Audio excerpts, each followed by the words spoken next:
Hello everyone, welcome to tech Sharma. आज के session में हम देखेंगे कि किस तरह से हम आईबीएम बॉब की हेल्प से एक ऐसे सोर्स को हम सिंपल वर्ड्स में कन्वर्ट कर सकते हैं जिसमें प्रोसीजर्स हैं हमारे पास। अब आप लोगों ने देखा होगा काफ़ी बार हमारे पास ऐसी रिक्वायरमेंट होती है जहाँ हमें एक डॉक्यूमेंट क्रिएट करना होता है जिसमें हमारे पास कॉम्प्लेक्स स्ट्रक्चर होता है जहाँ पे प्रोसीजर्स भी हैं, सब प्रोसीजर्स भी हैं और पूरा प्रॉपर एक कंप्लीट पैक है जिस मॉड्यूल के अंदर हम किसी पर्टिकुलर कैलकुलेशन को परफॉर्म कर रहे होते हैं, राइट। तो अगर उस तरह का आपके पास कोई सोर्स है और उस सोर्स को आपको समझना है आईबीएम बॉब की हेल्प से, तो क्या हमारे स्टेप्स रहेंगे, कैसे हम उसके लिए प्रॉम्प्ट लिखेंगे और किस तरह का आउटपुट ये हमें वहाँ पे प्रोवाइड कर सकता है, ये सारी चीज़ें हम इस सेशन में डिस्कस करेंगे। ठीक है, तो मैं आपको सारी चीज़ बताऊंगा। डेमो के लिए मैंने कि शॉर्ट में एक प्रोग्राम क्रिएट किया हुआ है जिसमें हमारे पास एक मेन प्रोसीजर है और एक सब प्रोसीजर है। सब प्रोसीजर के अंदर हम कुछ कैलकुलेशन परफॉर्म कर रहे हैं और फिर वो उसको रिटर्न करता है अपने मेन प्रोसीजर में, वहाँ पे उन वैल्यूज़ को हम डिस्प्ले कर रहे हैं। ठीक है, डेमो के लिए मैंने ये प्रोग्राम लिया है, बट रियल वर्ल्ड सिनेरियोज में आपके पास और भी कॉम्प्लेक्स प्रोग्राम्स रहेंगे, है ना। तो उस सिचुएशन में जब उस तरह का आपके पास कंडीशन है तो आप बहुत ईजी वे में आईबीएम बॉब को यूज़ कर सकते हो, जो आपको हेल्प करेगा उस चीज़ को अच्छे से एक्सप्लेन करने में। ठीक है, तो डेमो प्रोग्राम हमारे पास है आईबीएम बॉब, मैंने लॉगिन किया हुआ है। यहाँ हम एक प्रॉपर प्रॉम्प्ट लिखेंगे, वो भी मैं आपको बताऊंगा कि प्रॉम्प्ट कैसे लिखा जाता है, क्या क्या मेन चीज़ें आपको वहाँ पे मेंशन करनी होती है, और फिर जो आउटपुट हमें आईबीएम बॉब की हेल्प से मिलेगा उसे हम कंपेयर करेंगे हमारे प्रोग्राम से भी। ओके, बट सेशन शुरू करने से पहले जस्ट एक रिकमेंडेशन है कि अगर अभी तक आप लोगों ने पहले वाले सेशंस नहीं देखे हैं तो आप पहले उनको देख लो, क्योंकि ये जो पूरी प्लेलिस्ट है एक प्रॉपर सीक्वेंस और सिंक में है। तो अगर आप उसको सिक्वेंशियली फॉलो करोगे तो और भी ज़्यादा इजी रहेगा आप लोगों के लिए ऑन गोइंग टॉपिक को समझना और उसको इम्प्लीमेंट करना, क्योंकि अभी की हमारी मेन प्रायोरिटी है कि कैसे हम सब प्रोसीजर वाले मॉड्यूल को एक्सप्लेन करवाएं बॉब से। बट उससे पहले हमने और भी एग्जांपल्स कवर किए जो आपके लिए हेल्पफुल होंगे। ठीक है, और चीज़ों को और इजी बनाने के लिए मैंने आप लोगों के लिए एक बुक भी प्रोवाइड की डिस्क्रिप्शन बॉक्स में, टेक शर्मत डिजिटल कोर्स बुक, जो फ्रीली अवेलेबल है आप सभी के लिए। वहाँ पे आपको 3600 से ज़्यादा सेशंस मिलेंगे, हिंदी और इंग्लिश दोनों लैंग्वेजेस के अंदर।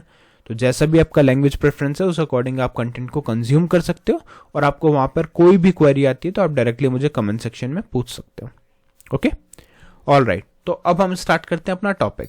देखो, यहाँ पे हम आईबीएम बॉब की हेल्प ले रहे हैं, इसका मतलब है कि हम ऐसा अज्यूम कर सकते हैं कि कोई ऐसा डेवलपर इसको फर्स्ट टाइम यूज़ कर रहा है जिसे बिल्कुल भी आइडिया नहीं है बॉब को कैसे यूज़ करना है। ठीक है, लॉगिन का प्रोसेस मैं ऑलरेडी बता चुका हूँ आपको, कैसे सेटअप करते हैं ये सब हम डिस्कस कर चुके हैं। अब हमारी रिक्वायरमेंट ये है कि हमारे पास एक मेन प्रोसीजर और एक सब प्रोसीजर है। इस सोर्स को हमें यहाँ पे इसमें शो करवाना है और इसमें हमें इसको एक्सप्लेन करवाना है। ठीक है, तो उसके लिए हमें क्या करना पड़ेगा, सिंपली एक प्रॉपर प्रॉम्प्ट लिखना पड़ेगा। और एक बार आपने वो प्रॉम्प्ट लिख दिया, वो प्रॉम्प्ट लिखने के बाद में आईबीएम बॉब सारा जो टास्क है वो खुद से परफॉर्म करेगा। ठीक है, तो अभी हमारे पास बॉब है, और एक चीज़ और, यहाँ पे जो मैं सोर्स यूज़ कर रहा हूँ वो मैंने मेरे डेस्कटॉप लोकल पे कॉपी किया हुआ है। ठीक है, जैसा कि अभी इनिशियल वर्जन में आप डायरेक्टली आईबीएमआई से एक्सेस नहीं कर सकते सोर्स कोड को, बट आप फाइल्स को एक्सेस करवा सकते हो। तो जो भी आपका सोर्स है आप उसको लोकल पे ले जा सकते हो, या डेस्कटॉप पे, या जिस भी पर्टिकुलर फोल्डर में आपने कोड रखा है वहाँ ले जाकर, और फिर उसके साथ में ऑपरेशंस परफॉर्म करवा सकते हो बॉब की हेल्प से। ठीक है, तो मेरा जो लोकेशन है वो डेस्कटॉप है, डेस्कटॉप पे मैंने ये सोर्स कोड सेव किया हुआ है। अब बस मैं सिंपली इसको यहाँ पे यूज़ करूँगा। तो अब हमें बॉब के लिए एक प्रॉम्प्ट लिखना है, और प्रॉम्प्ट में ऐसा डिटेल्ड होना चाहिए कि वो प्रॉपर 100% आपको करेक्ट आउटपुट ला के दें। तो कैसे लिखेंगे प्रॉम्प्ट, देखो आपको ऐसे लिखना है, hi Bob comma I have an ILE RPG program, या आप लिख सकते हो RPG program that contains a sub procedure. ठीक है, प्रोग्राम, अब प्रोग्राम के आगे आप इसका नेम भी मेंशन कर सकते हो जिससे कि वो आइडेंटिफाई करे कि कौन सा फाइल उसे चेक करना है। तो हमारा प्रोग्राम का नेम क्या है, कैल CTA X। ओके, ये है हमारा प्रोग्राम कैल्क टेक्स। ठीक है, तो hi Bob I have an ILE RPG program calc tax that contains a sub procedure. तो ये तो हमने बताया कि हमारी रिक्वायरमेंट क्या है। फिर can you please explain the following in plain English. ठीक है, तो हमने इसको बोला कि ये जो फॉलोइंग है, जो भी चीज़ें हम इसको बताने वाले हैं उसको आपको प्लेन इंग्लिश में एक्सप्लेन करना है। तो मैंने यहाँ पे शिफ्ट एंटर से स्पेस कर लिया। अब मैं इस जगह पे एक एक करके सारी चीज़ें मेंशन करूँगा। पहला मुझे पता करना है what are the inputs, what are the input parameters. ठीक है, क्या क्या इनपुट पैरामीटर्स है, और साथ में लिखना है what data goes into the procedure. ठीक है, ये हमने पहला पॉइंट लिखा। सेकंड पॉइंट क्या आएगा, what are the output parameters, what are the output parameters, और उसके आगे लिख देंगे what data comes out of the procedure. अब चाहो तो आप ये वाला लाइन हटा भी सकते हो, सेकंड लाइन, मतलब जो हाइफन के बाद हमने लिखी है वो इसलिए कि अभी हम इसलिए डाल रहे हैं कि एकदम शॉर्ट ही रहे इसको, कि एग्जैक्टली हमें क्या चाहिए और उसी बेसिस पे ही आपको एक्सप्लेनेशन दे। ठीक है, थर्ड पॉइंट क्या कहता है, what is the business logic. ठीक है, what is the business logic, तो इसमें आप सिंपली मेंशन कर सकते हो व्हाट डज द प्रोसीजर,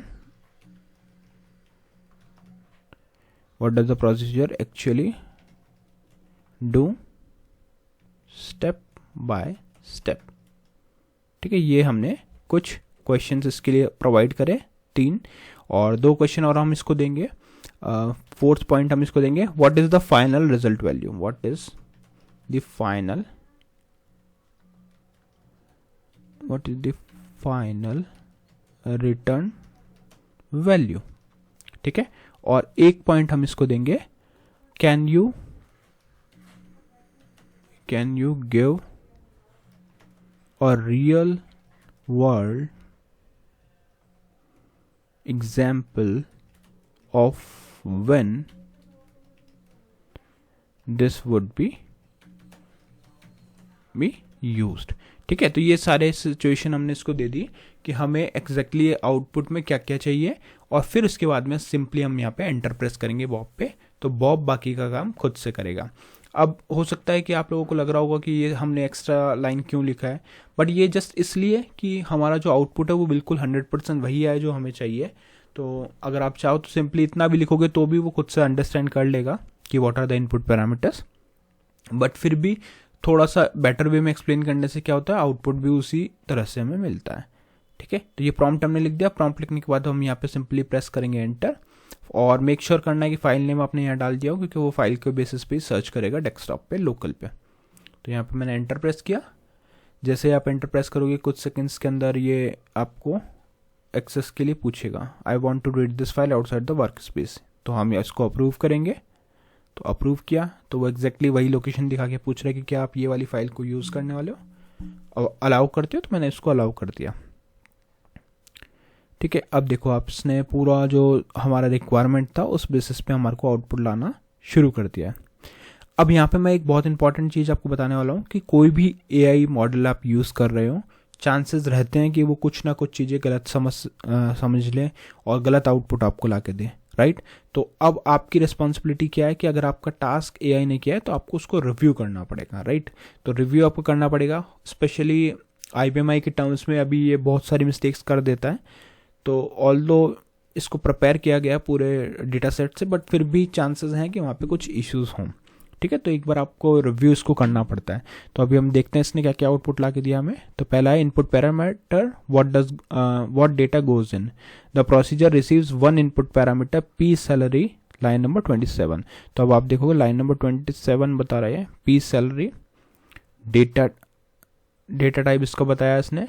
ठीक है, अब यहाँ पे इसने मिस्टेक क्या देखो, यहाँ पे हमारे पास 3 इनपुट पैरामीटर है, राइट, बट यहाँ पे क्या दिया, डेटा टाइप पैक्ड और decimal with up to 9 digit and total 2 decimal places pass by value meaning the procedure gets a copy of salary not the original variable.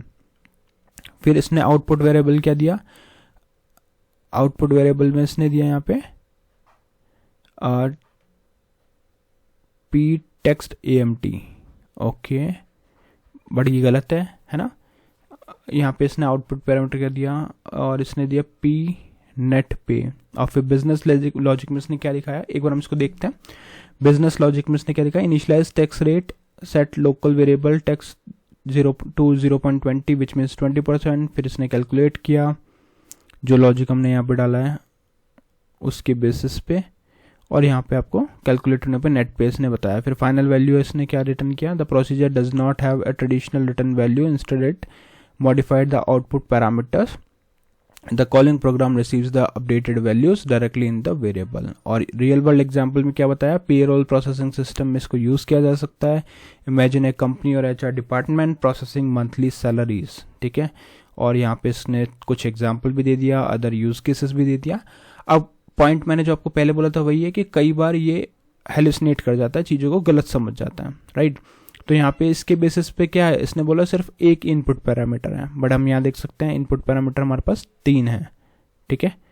और फिर ये यहाँ से इसको रिटर्न कर रहे हैं, ठीक है। तो अब अच्छा एक काम कर सकते हैं, आप यहाँ लिखो I think there are 3 input parameters, could you please check and perform the task again। तो अब हमने इसको आगे का अगर जैसे आपको कुछ भी लगता है कि आपके रिक्वायरमेंट के अकॉर्डिंग नहीं है तो आप यहाँ पे उसको री प्रॉम्प्ट कर सकते हो, ठीक है। तो मैंने इसको फिर से अप्रूव कर दिया, उसने फाइल को पूछा।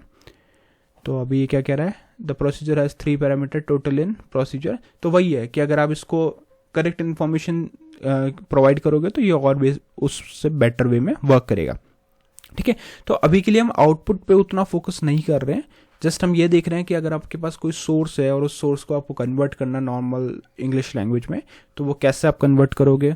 यहाँ पे प्रोसीजर था तो उसको हमने प्रोवाइड किया वो इन्फॉर्मेशन और इसने हमारे को ये आउटपुट ला के दिया, ओके। बट ये चीज़ आपको हमेशा ध्यान रखनी है कि जब भी आप इसको यूज़ करोगे तो वहाँ पे चांसेस ऑफ एरर्स मिलेंगे। ऐसा नहीं है कि वो बिल्कुल 100% आपको सही आउटपुट ला के देगा, ला भी सकता है बट चांसेस हैं कि उसमें एरर हों। तो उस सिचुएशन में हमें ये मेक श्योर करना पड़ेगा कि जो भी आउटपुट हमें यहाँ से मिल रहा है वो हम रिव्यू करें और रिव्यू करने के बाद ही उसको आगे यूज़ करें। क्लियर। तो यार आज के लिए इतना ही था। नेक्स्ट सेशन में हम एक और एग्जाम्पल देखेंगे जिसमें हम IBM मॉब का यूज़ करेंगे। So see you in the next session. Thank you for watching tech Sharma.